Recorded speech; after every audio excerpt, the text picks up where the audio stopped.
Next up, a topic that is everyone, the front end of everything that we talk about. I would say it's the second most talked about topic that I get outside of biometrics, depending on where I'm in the world, and it's around AI.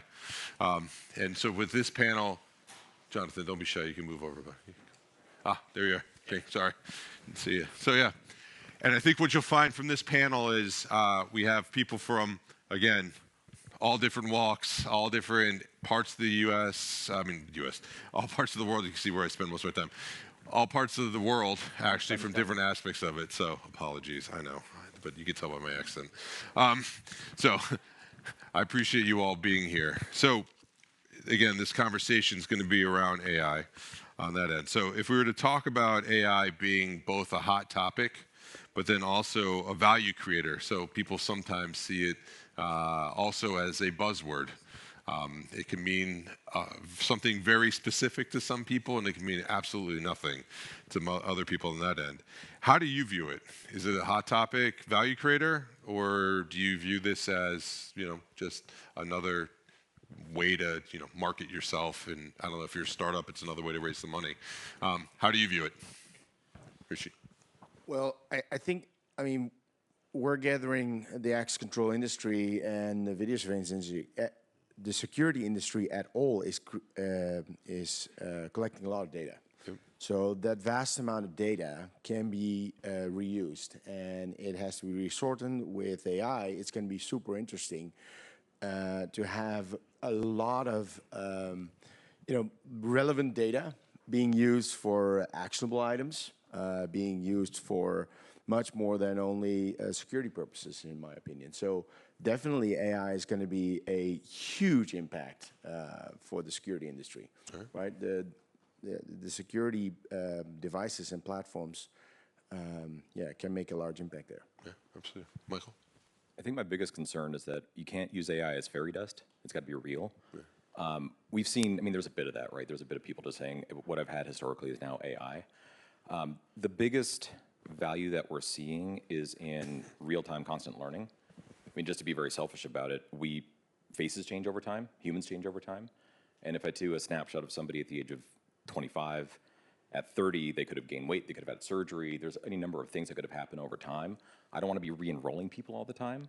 So we're very myopic about how we're looking at AI, at least in this dimension, around what the human being is and the adaptability to the human.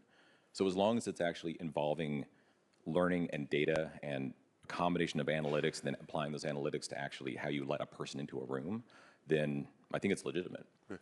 Thank you. Yeah, hi. Yeah, of course, it has become a buzzword since ChatGPT happened. Basically, the ChatGPT introduced AI to the people at large. Otherwise, it was more of a back-end thing. Yeah, but since we as IDCUBE, we have been thinking about AI since 2020, since this COVID lockdown, and we are all sitting at homes, and we had the time to think about what we are doing right and what we are doing wrong in access control. So we use AI more from we think of AI more from in the four aspects in access control. Though access control has always used AI, more from facial recognition perspective. So there has been a lot of AI, a lot of innovation in facial recognition using AI, and there's a lot of use of AI in CCTV for video analytics for sure. But when it comes to access control, essentially, so we foresee use, or we not just foresee, we use AI in four aspects. The first aspect is vulnerability detection. The second is insider threat detection. And the third is your resource optimization. And the fourth, but not the least, is the use of AI in user experience.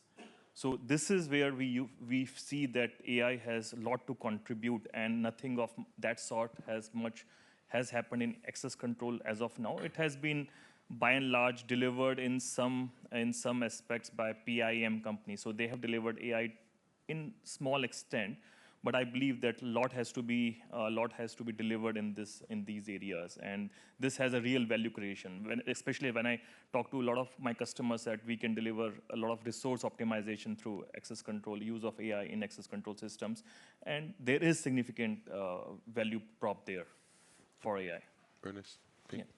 So, continuing the refrain that Mike had, and I think Ricardo earlier, about security, but not at the expense of convenience, is where I think we in Dormakaba also sees a potential, because we have also in the business automation, so door automation, acting on insights. So not just data, so that the aspects about intelligence, but there's also the aspect what you do. So on this topic of preemptive, so what better way to do this than to make sure that the door that is supposed to reacts accordingly. So this is where we think we have a potential. Right now we have a product called Motion IQ, for example. Even for the non-security space, we make the door go faster if the person comes closer, faster. And so adjust the speed accordingly. Make the automation smarter as well to keep up with the AI is where we see a potential. So there is indeed value. It's up to us, like people like manufacturers like us, don't want to make it make sense. I think you're hinting at, yes, this, I think Maureen from Brevo mentioned, education. I think we have to build trust, which is Dormakaba's core values. And to build trust, I think you need to do two things. You need to have trust about the performance, and you have to have trust about the data. So these are the two things that we may have to have a conversation about. And it's a learning curve for all of us in the industry to see where that lands. And it's also the duty of manufacturers to understand and deliver on our promises and ensuring that the technology delivers. Thanks. Thank you, Pete. Jonathan. All right, Lee, as you know, I'm the contrarian of this bunch. I think AI is a tool. I think it's incremental. I do not think it is as fundamentally transformative as perhaps my colleagues here.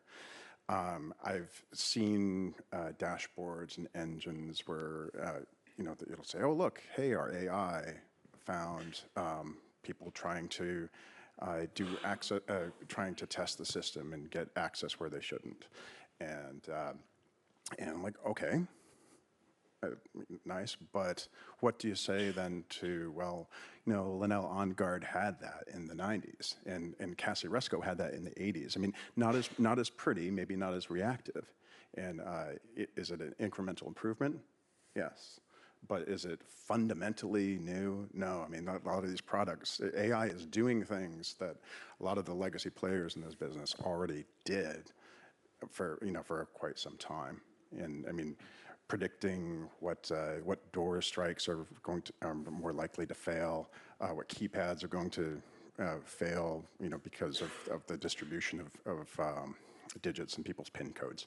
So that's my position. I think AI can be positive in a workflow situation where maybe like, oh, I'm a Leo Odess, and Jonathan Lawry is coming to visit my facility on Tuesday. I maybe in plain language going to say, hey, can you get a visitor badge? Or if you have a car park with only 100 spots, hey, ask the system, oh, when the car park hits 100, send a text to everybody saying that the car park is full. But that's incremental, that's nice, but it's not, I don't think it's fundamentally transformative. So I think this is when I stop using my cards, and I have a feeling a conversation is going to break out. But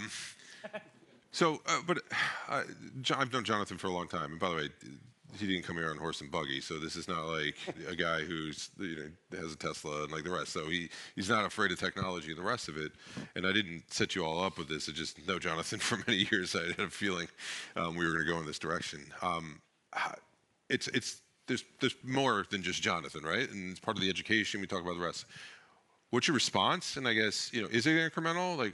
And if it's not, when is it going to become exponential? Yeah, so I fundamentally disagree with you on this. And this is right? Rishi, for those that haven't met so yet. I mean, maybe for those of you know, I was the first one who launched a cloud-based video platform more than 24 years ago.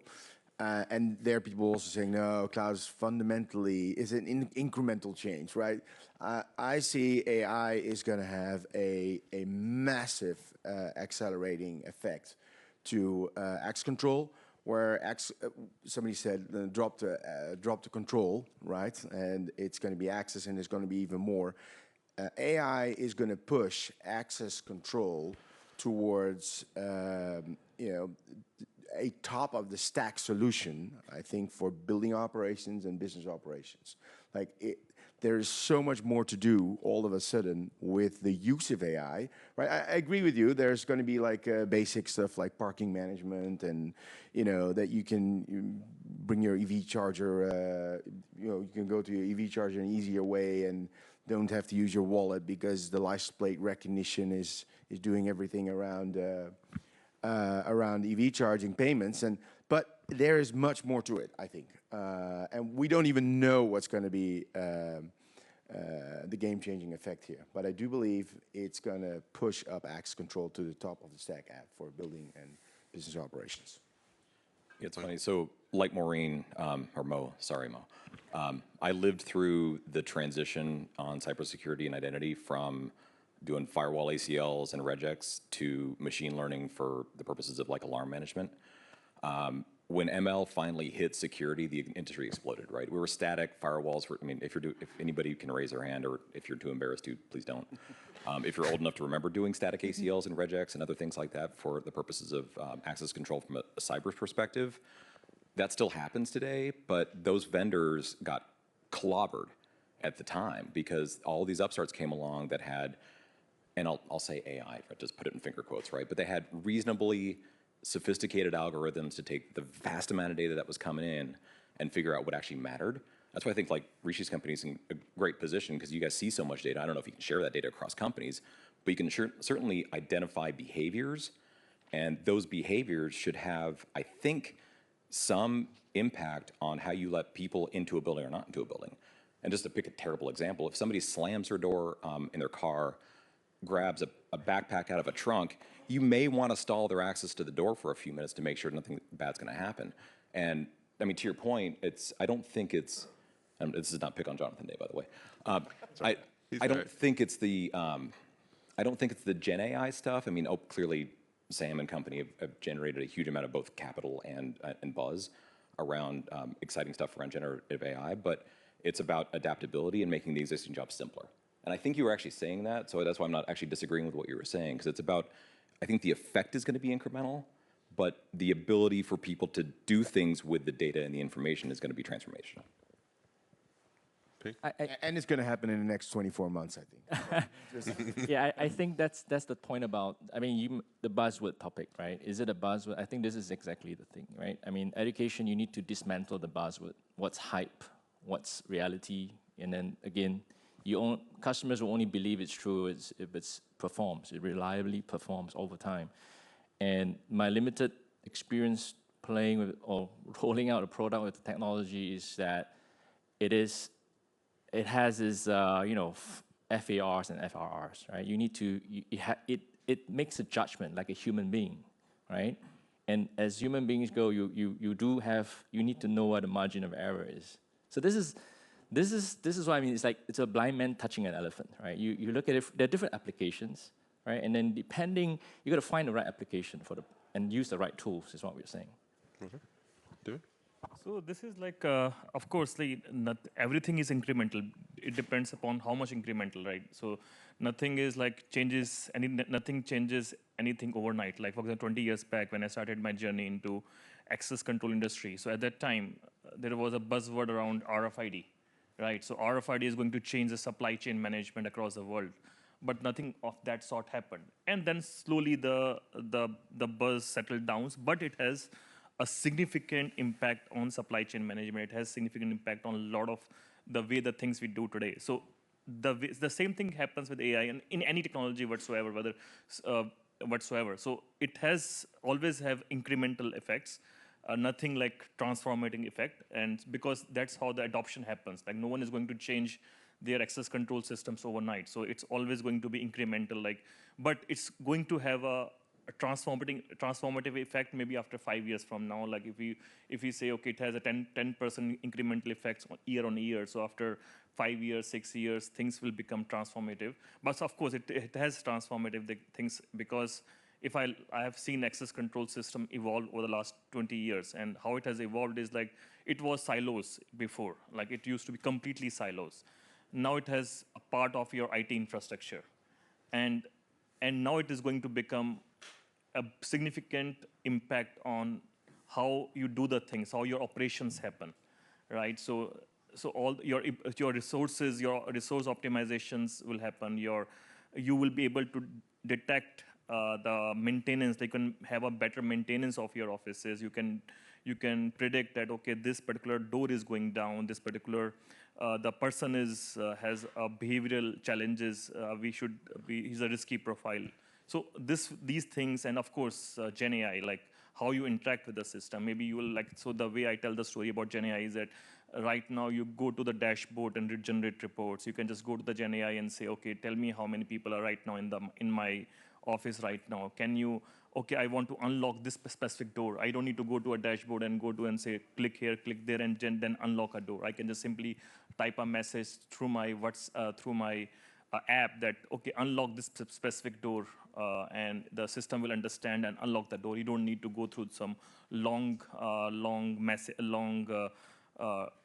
drop-down menus to unlock a specific door. So you can do a lot of things using Gen AI, and of course, with the combination of machine learning. So then is some of this then, because I do hear agreement in some of it around the incremental side, but maybe where some of the differences is also though at the rate of change of what it's happening. So that is that enough? This is to some degree. I mean, but it sounds like you're using AI as a feature generator. You know, like, oh, we should have this in the system, and oh, AI helped me think of it, and then you do it. But it's still, you know, it's incremental. Does that sell systems? Exactly. And at the end, we should still always focus on the customer needs and the value it delivers at the end, right? Because if we are tech freaks, we are always, you know, we like to figure things out. But there's also the other thing that there was a red team that, you know, so every time you come up with a solution, you have a guy who comes up with a new problem, right? So you're always trying to catch a Gen AI, okay? You say, looking at it as a solution, but it's also a threat. Yeah. I could spoof facial recognition with Gen AI, right? So you say, hey, it's not move, it's a photo that doesn't move, but okay, I can make it move then, you know? You know what I mean? It's like, yeah, oh, it's a 3D image. So I make I do 3D printing, I do, you know, so the technology is evolving, you've got to keep up, and that's also part of life, I guess. Yeah? I think, sorry, do you want? No? Yeah, I think, so it's a mix of things what's happening, right? So all of a sudden, the security industry is at an inflection point. So we're moving at a faster pace than ever our systems to the cloud, right? And the interoperability through cloud integrations makes it extremely interesting. So you can't do anything, I think, in a significant way with AI without having that cloud transformation. So that's happening at a super fast rate. And now on top of it, and so there I agree with you. So it's not only AI making the super transition, right? But because of that cloud transformation happening so fast, you know, other technologies like the Google Wallet and whatever is happening. So there's so much push towards that cloud transition. And then on top of that, AI coming in, that's why I think the acceleration is going to happen faster. Michael, go ahead. Yeah, sorry. There's two areas that we pay particular attention to, just selfishly, me and the team. One is the human being and how their face changes over time. So it's a biometric thing. We use AI for biometrics. That's just what we do as our team. The second, though, is in what the human being is going to do. So again, just don't need to raise your hand, but show of shame how long you've been in this industry. If you were part of like the convergence of transport and IP networks, or part of the convergence of networking and security, there's going to be a convergence at some point between physical security and logical security. And I know it's partially there already, right? Largely, depending on which industry you're in, CSOs have control over both physical and logical. And I don't see it, it's not a panacea. I don't think it's going to be like some big event that happens. But organizations that are saying, like, for example, all right, just Rishi was downloading a bunch of data that he doesn't normally have access to. Suddenly I saw him pop up in building B. I'm picking on you guys because it's fun. Then you may want to employ an algo that says, I need to pay more particular attention to where Rishi's going today because he's doing things that were anomalous from a network perspective. So it's the convergence that I'm really looking at for, and I don't know if that's 2 years out or 5 years out or 10 years out. I think it depends on the industry. Some are going to do it now. I bet Google's doing it literally today. I know that we as a company are doing, I'm not part of this, but we're doing it today as well. But as we see that convergence go forward, then I think it's going to be not only accelerate how it gets done, but AI is going to be an accelerant for that. Again, not Gen AI, not the floofy generating images and doing deepfakes, but how I can actually get the data and do something interesting with the data for the purposes of controlling how my stuff is used in a building. Thank you. Well, I hate to do this. I know this is it could be a long conversation. That was my hope, frankly, of having this, because I think what we've shown here is through a conversation, we can start to get to what the view looks like within the world. And I think it's important that we spark these conversations, have all the different views of where different people are within the industry and perspectives. So this, again, I think will just continue to be a long-going conversation. And I appreciate all of you. I appreciate you being very open, which you're never shy about. So thank you. Thank you very much, panel. Hopefully this was good for you as well. So thank you. Appreciate it. Would you like to talk?